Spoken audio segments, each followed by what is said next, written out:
Hello, my name is Mark Robichek from Sunnyvale, California, and I was diagnosed with CVID back in October of 2008.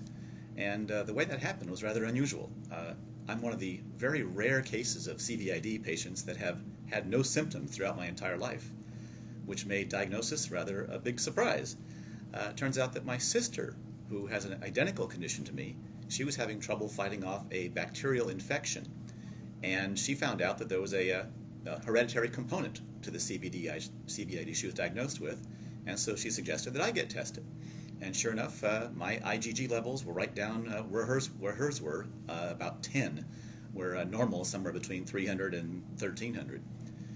So that was interesting, and I actually got hooked up with an immunologist at my local clinic who had never actually met an asymptomatic CVID patient before.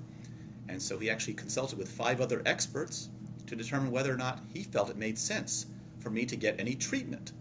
It's kind of the why fix what's not broken theory. And in fact, out of the 6 people, the 5 experts and my immunologist, 3 said I should get IVIG and 3 said I should do nothing.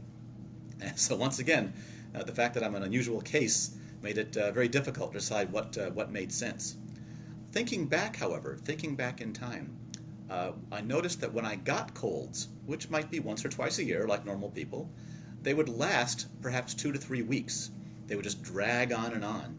And I really never thought about that until after my diagnosis.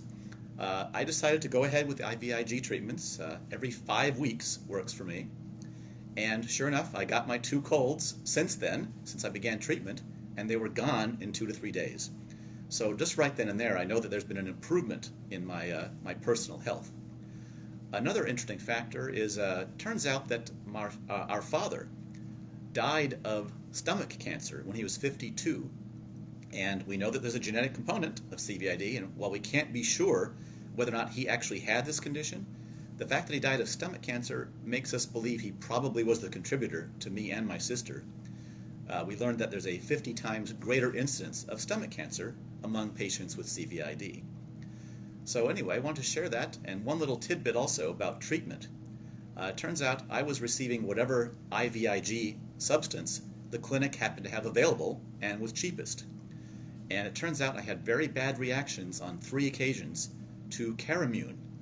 And while Carimune works perfectly well for some people, apparently my system did not tolerate it about 25% of the time, and I had to endure terrible symptoms including headaches, lightheadedness, dizziness, and nausea, and also very violent chills. And in each case, they had to stop the treatment, wait until I felt better, and then get me back on. Well, I found out through an IDF conference that I have a say in what medication I get. Found out that Octagan was also available at the clinic, so I started using Octagan, and I've had 0 side effects. And that's been true for over a year now. So, if whatever you're on does not work for you, don't just sit there and tolerate it, try another one. And that's my real story.